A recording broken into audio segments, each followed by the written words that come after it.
So the first way to unfuck your life is never disrespect momentum. You see, for a lot of you, your biggest issue is you get a win. You win today, you set a list of things to do and you do it.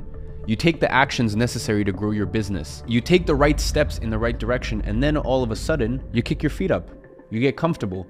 You stop doing the things that got you to even where you are right now. Listen, you may not be a multi-millionaire. You may not be in the place you want to be in life, but even if you just have a week or a couple weeks of success, of wins, all of a sudden then you just think that, oh, you know, I can go back to my old ways and I don't actually need to keep up the things that got me here in the first place. Momentum, in my opinion, is genuinely the most powerful force you can have in your life. I always say, when it rains, it pours. And by the way, that also applies negatively. Negative momentum is a thing. The pendulum can swing either way. So when you are on a hot streak, when you have momentum in life, never ever disrespect it. Because as I said, when it rains, it pours. When one blessing comes into your life, usually there's a few more around the corner. And it genuinely makes me sad to see all these people who start their business, get a little win, and just don't know where to go from there, don't know how to keep up the momentum.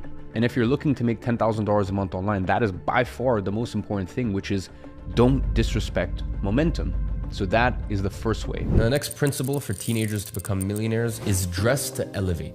And here's what I mean by that. When you are young, people are gonna automatically discredit you. You don't wanna make it worse by the way that you dress. So here's the thing, you can have a 30-year-old that dresses in big labels, Gucci, Balenciaga, wears the funny shoes and all that stuff. And listen, I mean, I'm not against it. Sometimes when I'm feeling comfortable, I dress in streetwear, but if I'm going to an important meeting, I can guarantee you I'm not dressed like that. And my point is that you can get a 30-year-old that dresses like that looks like a 20-year-old, whereas you can get a 18 or 20-year-old that dresses very traditional, very classic, and you can get an 18 or 20-year-old that looks like they're 30. So the point is, don't spend crazy amounts of money to have all these labels and this and that. And I don't think that's a good idea ever, unless you really can afford it. You have a full wardrobe and sometimes you just want to be a little playful. My best recommendation is just go for clothes that have no branding, no label. And I'm not saying that you need to dress in 3-piece suits. Listen, even if you just go in a simple black t-shirt, simple trousers that aren't too baggy, and definitely no skinny jeans, and just some classic timeless shaped shoes. Listen, you're not dressing incredibly well, but the point is you can kind of hold your own in any room. Sometimes less really is more. So first learn how to just dress classic and timeless, and then later down the line you can start incorporating some suits. You can start incorporating some double-breasted suits. Maybe before you go to the suits, just get some nice blazers and you can pair the blazers with trousers. It doesn't need to be a full suit. You know, a lot of times I'm just very comfortable with a nice round neck t-shirt. Not like this. This is a lot more, you know, it's a Sunday today, very home comfortable shirt. So not something as casual as this, just a nice fitted white t-shirt or black t-shirt and smart blazer over the top, some trousers and some smart shoes. And you have a very classic timeless look that's not overly formal, and you're never going to be too overdressed in any situation. And then, as I said, later down the line, you can get into your double-breasted, you can get into your 3-pieces, whatever you feel comfortable in, really. But the point is that you really need to learn how to dress to elevate, especially if you're going into the world of business at a young age, because I'm being honest with you, I experienced this firsthand. People will try to discredit you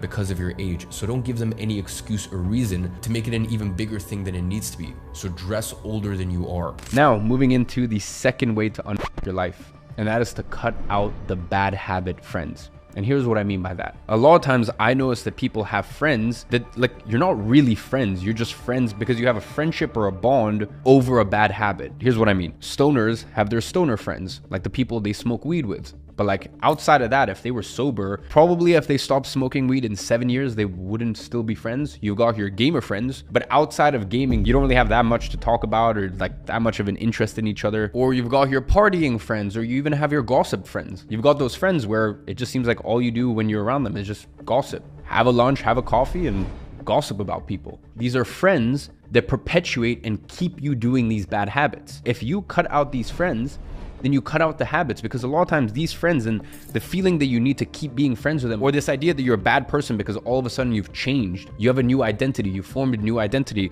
and your identity, quite frankly, doesn't align with these people anymore. So it's fine. You don't need to be mean. You don't need to be rude. You don't need to be angry. You don't need to be emotional. You don't need to shout at them and tell them they're a horrible person and cut them off aggressively, but you just slowly distance yourself. There is nothing wrong with that. So I want you to sit here and analyze and look at all of your friends and ask yourself, why am I actually friends with them? If I was in a room with them for 30 days, Would I still have a good time? Would I enjoy myself?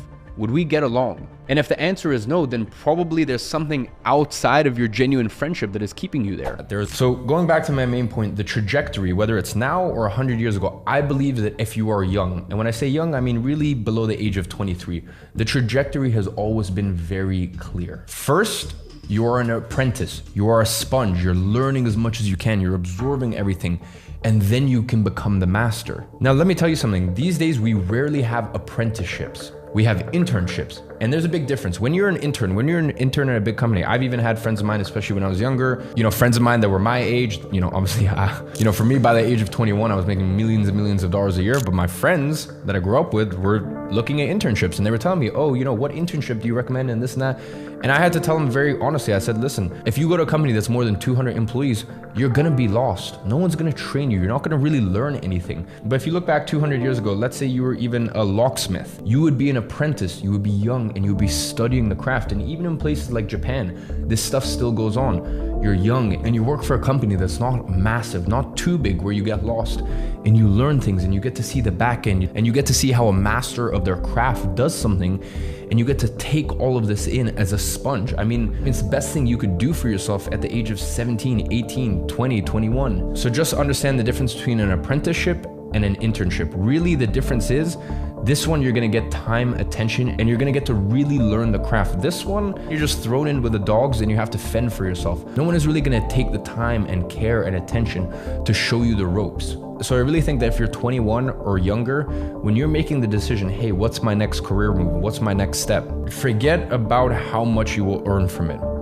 I want you instead to evaluate how much are you going to learn from it. I want you to look at the thing that you're gonna learn and go, hey, if I work at this company for 1 or 2 years, what skills will I learn that will make me so much money it's not even funny at the age of 35? Because listen, if you can spend even 2 to 3 years working at the right company and working your way up through the ranks, you should then take that experience and use that to launchpad your own business when the time is right. And listen, it's nothing personal with your old company. You should never breach confidentiality agreements. You should never be disrespectful to your old company. You should never step on toes. If that company made you who you are, but you take that knowledge, you do something different, you offer something different to the market, you offer a different service, a different product, or maybe you even take that information and partner up with someone and go into a totally different industry. But the point is, you take those skills that you have learned and you understand and you realize that this is the most valuable asset that you have, and you use that to launchpad the next phase of your career. I don't think that people, especially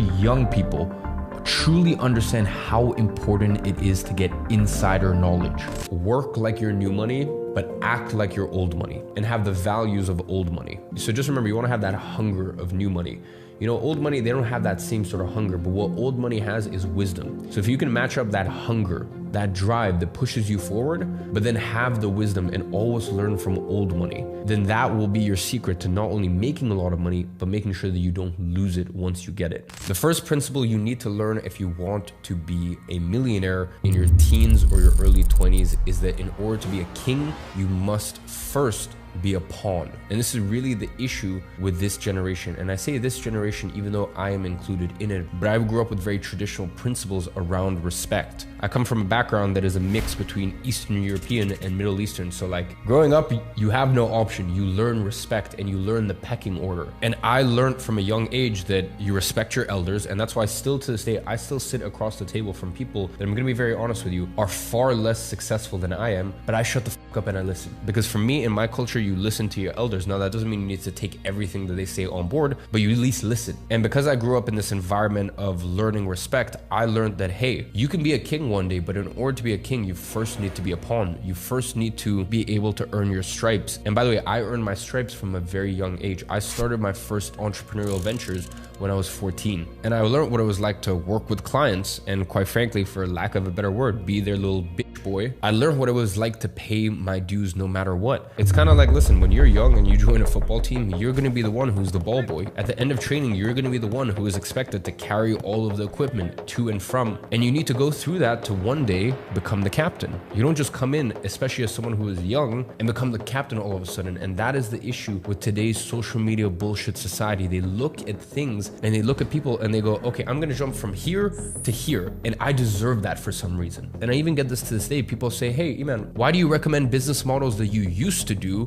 Why don't you recommend what you're doing right now? Do you realize how stupid that sounds? Do you realize why I may suggest business models I did when I first started my entrepreneurial ventures, or within 3 years into my entrepreneurial ventures, not now that I am coming up to my 10th year as an entrepreneur? Do you not realize why I would suggest businesses that I started as a pawn, as someone with no resources, no connection, no money, nothing? Do you realize why I suggest those businesses rather than the businesses I have now with millions of followers, subscribers, tens of millions of dollars? Like, I'm sure you can kind of see why I think this is better than this. But this is what I'm saying. The younger generation, they look at things and they're like, no, I want to jump straight to the finish line. You have to earn your fucking stripes. So just remember, to be a king, you must first learn to be a pawn. And there is nothing wrong with that, by the way. There is honor, there is nobility in starting from the bottom of the pecking order, being quiet, respecting the process, and understanding that you will eventually work your way up the totem pole.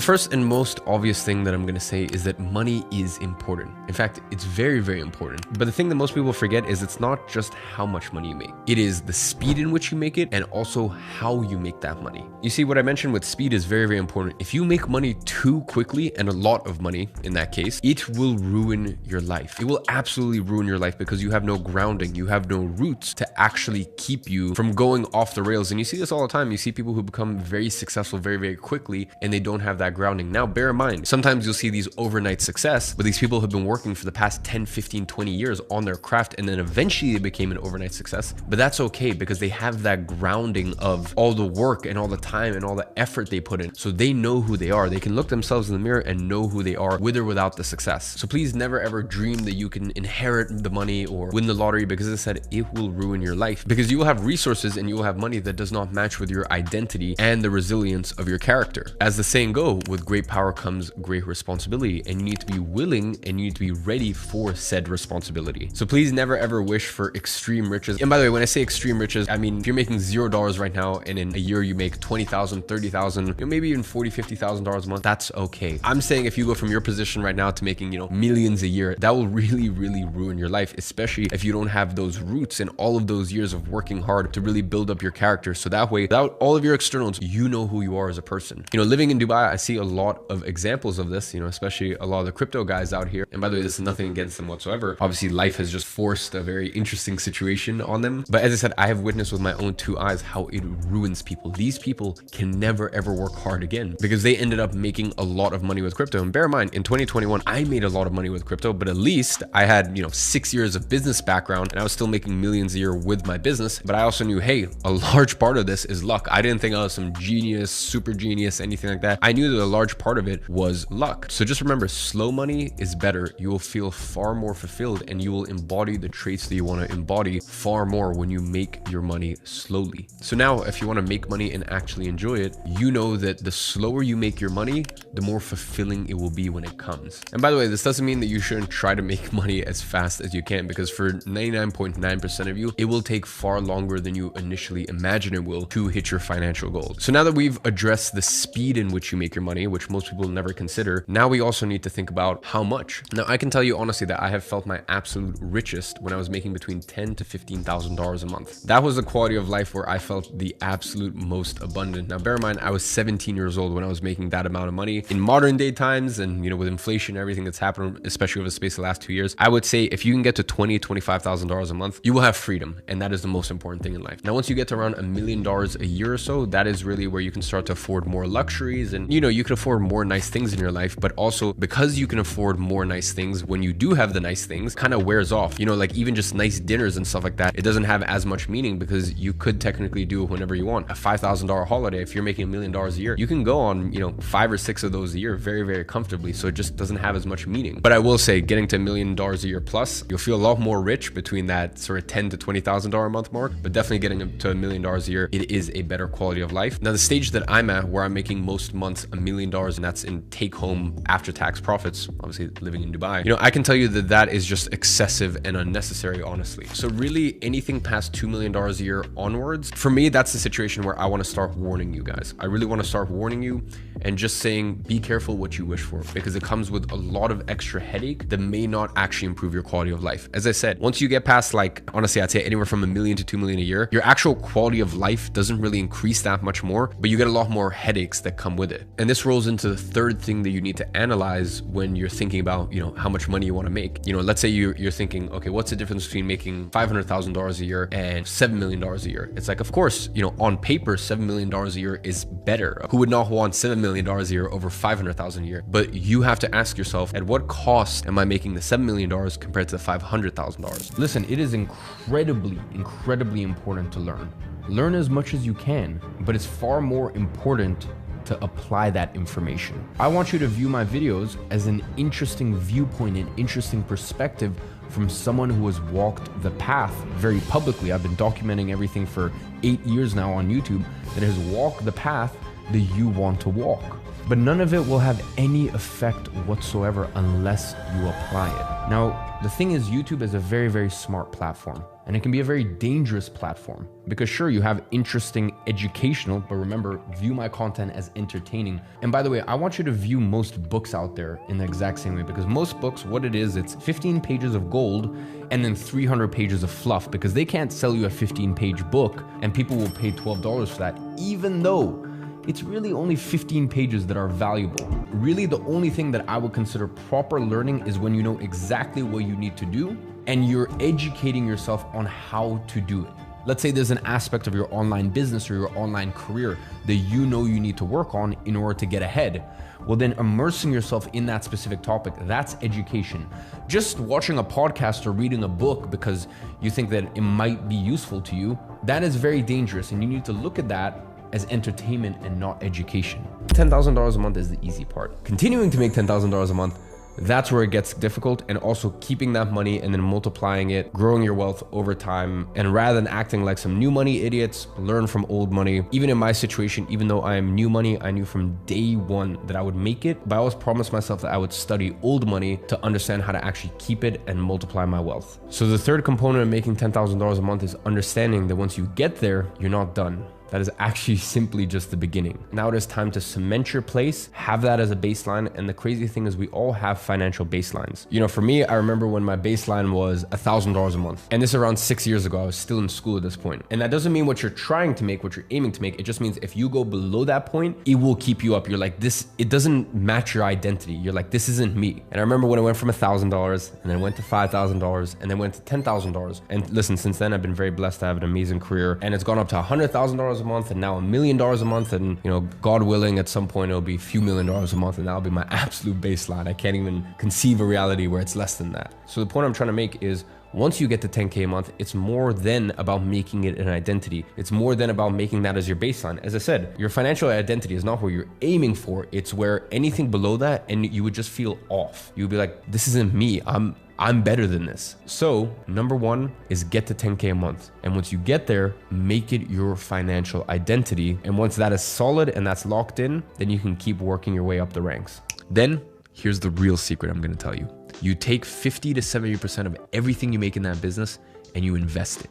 That is the truest form of passive income. And this is the 10 million or even $100 million roadmap. Cash flow business that funnels into your investment portfolio.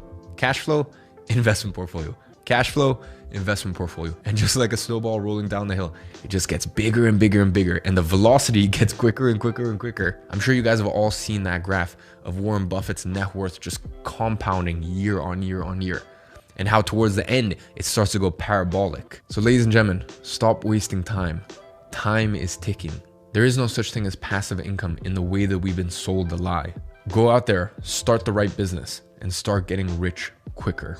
You see, the issue is in modern society, everyone is in such a rush to become a millionaire. And the reason they're in such a rush is because of the things that they think it will give them. And by the way, I'm specifically speaking to the teenagers and the students here. You got kids who are 16 who are in such a rush to become a millionaire, because I know exactly what they're thinking. They're thinking, hey, once I'm a millionaire, I'm gonna get all the girls, or people are gonna be impressed, and I'm gonna be able to buy these things. And I'm gonna talk to you very frankly as someone who made their first $1 million in cash in the bank at the age of 18. I'm going to tell you this right here, right now. When you make money at an early age, and I'm not talking early like 25 or 27, 28, because that's still earlier, or maybe even 23 or 24. I'm talking early as in 18, 21. No one is impressed. They just think you are a lucky kid. I can tell you this because I experienced this. Very few people thought he was a genius. They're like, oh, he got lucky at an early age and he's probably gonna lose all of it. Because honestly, that's what happens 98% of the time. So that's number one. And number two, girls don't want you at that age. Either you have someone like your high school sweetheart who loves you no matter what. So it doesn't matter if you make your first million at 18 or at 28, this girl's in it for the long run. Or if you're trying to pick up new girls, they're more concerned with like the 28-year-olds, the 30-year-olds, the sort of girls that you think money is gonna attract. They don't want a guy who's 18 or 21. So the reason I make that clear is because everyone who's 16, 18, 20 is in such a rush. You know, let me make my first million, let me make my first million. And it's so stupid because they would rather make their first million in something that is pretty much just luck. Let me give you an example. They would rather make their first million at 18 or 19 or 20 by some lucky crypto pick. You know, they put $1,000 into one shitcoin and then it turned into $1 million. Let me tell you something, that will ruin your life forever. Because first of all, making a good amount of money at a young age is already a massive challenge. What's even worse is if you got lucky. And let's call it what it is. That is luck. And by the way, I've made a crap ton of money with crypto. But I never thought that was me being a genius. I just knew, hey, there's a small part of my investment portfolio, and cool. In 2 years, I made almost $10 million from crypto, but that wasn't my career. And let me tell you something, if that was my career, I would be very depressed right now, considering everything that's going on in the crypto markets, and if I didn't get out at the right time and all of this stuff. But for me, I was always very chill about it because I planted my seeds. I've been an entrepreneur for 10 years. I have all of these businesses. So I know that I'm going on a little bit of a side tangent here, but that's all to say that the best time, truly, I can tell you, the best time in my opinion, to make money is from the age of 25 to 30. Now, I happen to make money a lot younger, but also bear in mind, I started my first entrepreneurial venture when I was 14. So 14, 15, 16, 17, 18, 5 years. It took me 5 years to make my first million. Remember what I told you earlier on? I said 5 to 10 years to make your first million. What happened to me? 5 years.